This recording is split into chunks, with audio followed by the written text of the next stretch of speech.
అయితే చూడండి, అది నిండు పున్నమి వేళ. ఎలాంటి వేళ అండి? గట్టి చెప్పాలి, ఎలాంటి వేళ అండి? ఆ వారధి కడుతున్నప్పుడు నిండు పున్నమి వేళలో చూడండి, లక్ష్మణ స్వామి వారు కూర్చుంటే అతని యొక్క తొడ మీద తలపెట్టి శ్రీరాములు చంద్రవారు చాలా ప్రసన్నవదనులై ఏదో ఆలోచిస్తూ చూస్తూ ఉన్నారు. చందమామ ఆ ఆకాశంలో నిండుగా మెండుగా చక్కటి జాబిలిలాగా నిండు పున్నమిగా అద్భుతముగా పౌర్ణమి వెన్నెలతో విరాజులతో ఉన్నది. సుగ్రీవులు వారిని పిలిచారు. ఎవరు పిలిచారు? రాములు వారు. ఎవరు పిలిచారండి? సుగ్రీవులు వారిని ఎవరు పిలిచారు? రాములు వారు పిలిచారు. ఓ సుగ్రీవా, నీకు చందమామలో ఏం కనిపిస్తుందని అడిగారట. నీకు చందమామలో ఏం కనిపిస్తున్నది? రామా, మచ్చలు కనిపిస్తున్నాయి. ఏంటంటావు మచ్చలనాట? చూడండి, చాలా జాగ్రత్తగా వినండి. ఏమిటంటావు మచ్చలనాట? ఏముంది రామా, భూమి ఎలాడదో చంద్రుడు అలాగే కదా. ఇక్కడున్న పర్వతములు, చెట్లు, వాగులు, వంకలు, నదులు అక్కడ కూడా ఉన్నాయేమో, అవన్నీ దూరంగా మచ్చల వల్ల కల్పించుతున్నామన్నట. అప్పుడు అక్కడ పక్కనే ఉన్నాడు ఎవరు?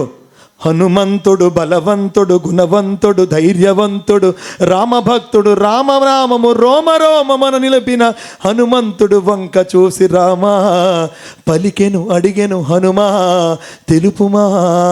అప్పుడు హనుమంతున్నాడు, ఏముంది రామా, లక్ష్మణు యొక్క దివ్యమైనటువంటి ఆ తొడ మీద ఊరుల మీద మీ యొక్క శిరస్సును పెట్టి మీరు ఆ రాముడిగా మీరు చంద్రునిలో చూస్తుంటే ఈ రాముడే చంద్రుడిలో, రామచంద్రునిలో మీ యొక్క ప్రతిబింబమే అద్భుతంగా అలా కనిపిస్తోంది నీలమేఘశ్యామ అని చెప్పాడురా. అంటే మనము ప్రకృతిలో అంతటిలో కూడా ఎలాగ మనం భగవంతుడిని చూడాలి, అందరిలోని భగవంతుని చూడాలి. ఆంజనేయ స్వామి మాదిరిగా ఎంత అద్భుతం అండి. ఒకటి మొహం చూస్తే మన మొహం మాడిపోతుంది, ఇంకోటి మొహం చూస్తే వాడికి కొట్టాలనిపిస్తుంది, ఇంకోటి మొహం చూస్తే మన మొహం తిప్పుకొని వెళ్ళిపోతుంటాం. కానీ నిరంతరంగా కూడా స్వామి చెప్పింది సర్వభూతాంతరాత్మానం సర్వజీవ నమస్కారం కేశవం ప్రతిగచ్చతే. అక్కడ దాకే వేదం చెప్పింది. సత్యసాయి భగవంతుడు ఇంకో మాట చెప్పాడు, సర్వజీవ తిరస్కారం కేశవం ప్రతిగచ్చతే. ఎంత అద్భుతమైన విషయం అండి. అందరిలో భగవంతుని చూడు. నీకు నచ్చినా నచ్చకపోయినా నీ మనస్సు ఒప్పుకోదు. మనస్సు ఒక పిచ్చి చెత్త కోతి, దాన్ని ఊసే ఎత్తకండి. దాన్ని నిరంతరంగా కూడా మనం పక్కన పెట్టాలి. ఎందుకంటే మన జీవితంలో మనం తెలుసుకోవాల్సింది, మనస్సు 12 రకాల చింతలతో ఉంటుంది. ఎన్ని చింతలతో ఉంటుందండి? గట్టిగా ఎన్ని చింతలతో ఉంటుందండి? పుట్టుటొక చింత, భువి నుండుటొక చింత. చూడండి, ఫస్ట్ ఏంటండి? నేను చెప్తాను, ఎవరికి చెప్పాలి. పుట్టుటొక చింత,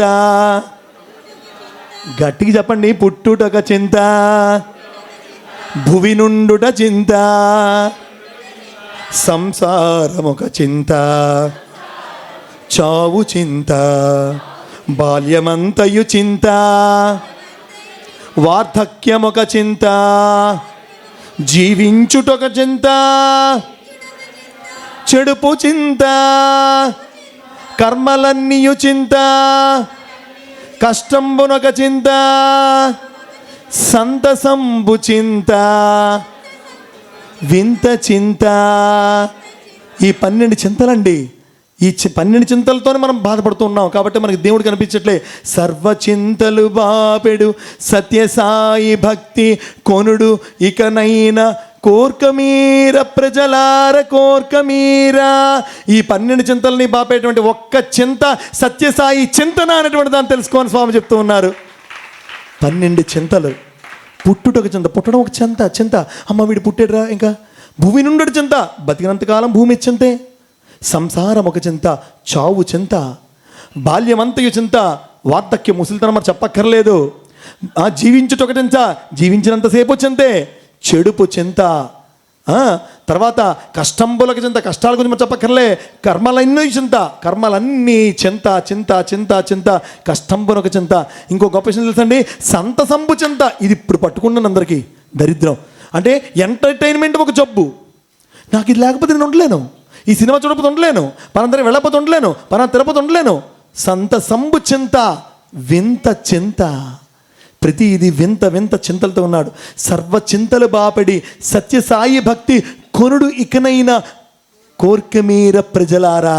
సాయి భక్తిని కనుక మనం కొనుక్కోగలిగితే, అమ్మ పలహారాల వాసనలు వస్తున్నాయి, 2 నిమిషాల్లో ముగించేస్తాను, ఆపి మన అర్థం ఒకసారి ఆగండి మీరు.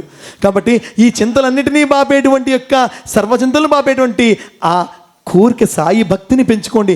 ఇంతకన్నా వేరెద్దు ఎరుకపరుతూ, ఇంతకన్నను వేరెద్దు ఎరుకపరుతూ, ఇంతకన్నా నేను చెప్పగలను. సాధు సద్గుణ గణ్యులవు సభ్యులారా, స్వామి చెప్తున్నారు, ఓ సాధు సద్గుణవంతులారా, సభ్యులారా, ఇంతకన్నా నేను చెప్తాను, సాయి భక్తిని పెంచుకోండి. 12 చింతలు నేను తీసేస్తాను చెప్తున్నటువంటి మహాప్రభువుకి మనం గట్టిగా మన కృతజ్ఞతలు తెలియజేయాలి. ఇక విభీషణుల వారి కోసం 2 మాటలు చెప్పుకొని వాళ్ళు ముగించుకుందాం.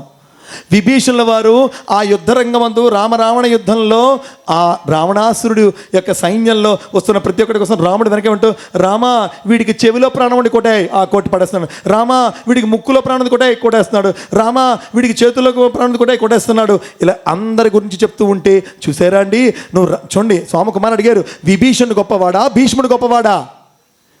విభీషణుడు గొప్పవాడా భీష్ముడు గొప్పవాడా? విభీషణుడు గొప్పవాడు. చెడు అని తెలిసినప్పటికీ వెంటనే చెడు పక్షాన కాకుండా మంచి పక్షంకి వచ్చేసాడు విభీషణుడు. భీష్ముడికి తెలుసు చెడు అని తెలుసు, కానీ కౌరవుల దగ్గరే ఉన్నాడు తప్ప పాండవుల దగ్గరికి రాలేదు. కాబట్టి విభీషణుడు మాదిరిగా ఉండాలి అని స్వామి చెప్తున్నారు. విభీషణుడు ఒక మారు చూడండి, అందరి గురించి గుట్లు చెప్తున్నాడు, అందరినీ హతమారుస్తున్నాడు రాముడు. చాలా అద్భుతంగా అయింది కదండి. ఇలా అయిన క్రమంలో ఆ రావణాసుడి యొక్క సైన్యాధినేత, ఆ సైన్యాధ్యక్షుడు ఒకడు వచ్చాడు. అప్పుడు చెప్తున్నాడు విభీషణుడు, రామా నువ్వు ఈ సైనికాధ్యక్షుడిని కనుక చంపితే 99% రామరావణ యుద్ధం అయిపోయినట్లే. That's it.